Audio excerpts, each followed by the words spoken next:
It's 1914. Imagine a peaceful Europe, enjoying a beautiful summer.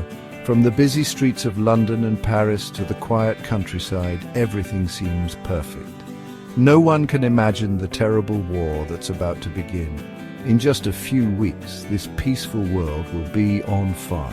This war will be so big, so destructive, that we'll always remember it as the Great War, World War I. This is the story of that war, a war that destroyed empires, changed the map of Europe, and left a permanent scar on the world. It's a story of big plans gone wrong, of bravery and sacrifice, of new inventions and unbelievable cruelty. Over the next 4 years, millions of soldiers will fight a huge battle. From the trenches of France to the open fields of Eastern Europe, the future of countries will be uncertain. New weapons like machine guns and poison gas will change war forever, making it more deadly than ever. But World War I isn't just about battles and fighting, it's also about the people who lived through it. The soldiers in the trenches, the nurses who helped the wounded, and the families back home who suffered and lost so much. To understand how World War I started, we need to go back a few years before 1914. Europe at the beginning of the 1900s was like a bomb waiting to explode. Countries had made promises to help each other, but these promises, along with strong national pride, a desire for more land and a focus on building bigger armies, made Europe a very dangerous place. Nationalism, the idea that your country is better than others, was growing stronger. This was especially true in the Balkans, an area with lots of different groups of people who didn't get along. The Austro-Hungarian Empire, which ruled over many different groups, was having problems, especially with people from Serbia who wanted their own country. Meanwhile, the big, powerful countries of Europe, Great Britain, France, Germany, Russia, and Austria-Hungary, were in a race to build the biggest armies and the most powerful weapons. They didn't trust each other, and even a small disagreement could cause a big problem. On top of all this, these countries were also fighting over land in Africa, Asia, and other places. They wanted these colonies for resources and to show how powerful they were. This competition, especially between Germany and Great Britain, made things even worse. By the early 1900s, Europe was ready to explode. All it needed was a spark. And that spark was coming. On a sunny morning, June 28, 1914, in Sarajevo, Bosnia, Archduke Franz Ferdinand, the next in line to rule Austria-Hungary, and his wife Sophie were riding in an open car. They were visiting Sarajevo to see the army. This normal visit would change history forever. As their car drove through the crowded streets, a young man from Serbia, Gavrilo Princip, stepped out of the crowd and shot 2 bullets. The Archduke and his wife were both killed. The assassination shocked everyone in Europe. Austria-Hungary was furious and blamed Serbia. Germany, a strong friend of Austria-Hungary, promised to help them. Austria-Hungary gave Serbia a list of demands, some of which were very harsh. Serbia agreed to some, but not all, because they didn't want to lose their independence. Countries tried to stop a war, but they failed. On July 28, 1914, Austria-Hungary declared war on Serbia. This started a chain reaction that caused a huge war. Section 4. A continent at war, the opening salvos and the race to the sea. When Austria-Hungary declared war on Serbia, it started a chain reaction. All those promises countries had made to help each other turned a small fight into a big war. Russia, which had promised to protect Serbia, got its army ready. Germany, promising to help Austria-Hungary, saw this as a threat and declared war on Russia on August 1, 1914. France, allied with Russia, was pulled into the war when Germany declared war on them on August 3rd. Germany planned to defeat France quickly before Russia was ready.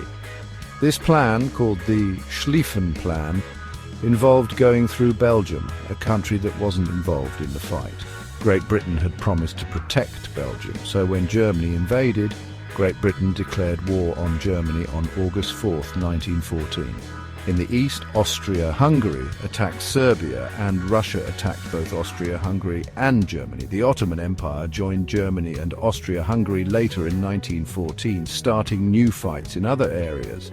The first few months of the war were full of fast attacks and big battles.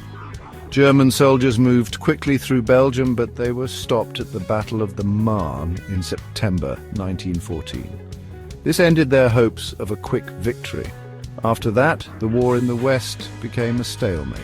Both sides dug trenches, creating a long line of them across France. This race to the sea was the beginning of trench warfare, a terrible and difficult way of fighting that would last for 4 years. Section 5. Trenches of despair, life and death on the Western Front. The Western Front, a damaged and empty area from the English Channel to Switzerland, became a symbol of the horrors of trench warfare. Millions of soldiers lived in a terrible world of mud, blood and danger. The trenches, often just muddy ditches, didn't offer much protection from the constant bombing and shooting. Life in the trenches was awful. Soldiers were bored, scared, sick and always worried about dying. Attacks across open fields filled with machine guns and barbed wire killed and injured many soldiers. The Battle of the Somme in 1916 showed how pointless trench warfare was. On the first day, the British Army lost almost 60,000 men, making it the worst day in their history. Even though it was terrible, the soldiers were incredibly brave. They lived in horrible conditions, driven by a sense of duty, friendship, and the hope of winning. The stalemate on the Western Front lasted for years, killing millions and using up huge amounts of resources. It was a war of attrition, where each side tried to make the other run out of men and supplies. Section 6. A global conflict, from the Eastern Front to the Middle East. While the Western Front was stuck, the war continued in other places, making World War I a global war. On the Eastern Front, a huge area from the Baltic Sea to the Black Sea, the war was more mobile, but even more brutal. Russia, despite its size and large army, wasn't ready for this kind of war. They lost many soldiers against the better-trained Germans and Austro-Hungarians. In the Middle East, the Ottoman Empire, allied with Germany, fought against Britain, France and Russia. The Gallipoli campaign, a failed attempt by the Allies to capture a strait in 1915, resulted in many deaths on both sides. British forces also had problems in Mesopotamia, which is now Iraq. The war also spread to Africa and Asia. Soldiers from colonies in these areas were forced to fight for the European powers. This showed how big European empires were and how World War I had become a true world war. As the war continued, millions of soldiers and civilians died from fighting, disease and starvation. The world had never seen so much death and destruction. Section 7. America enters the fray, turning the tide of war. For the first 2.5 years, the United States didn't get involved in the war. However, a few things changed that. Germany started sinking any ship they thought was helping their enemies, even ships from countries not involved in the war. This made Americans very angry, especially when a British passenger ship, the Lusitania, was sunk in 1915, killing over 1,000 people, including 128 Americans. Then the British discovered a secret message from Germany to Mexico. This message, called the Zimmermann telegram, asked Mexico to join the war against the United States and promised to give them land back that they had lost.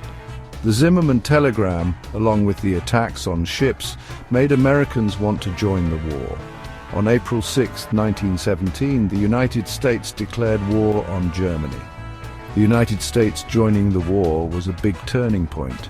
America had a lot of factories, soldiers and money, which helped the Allies.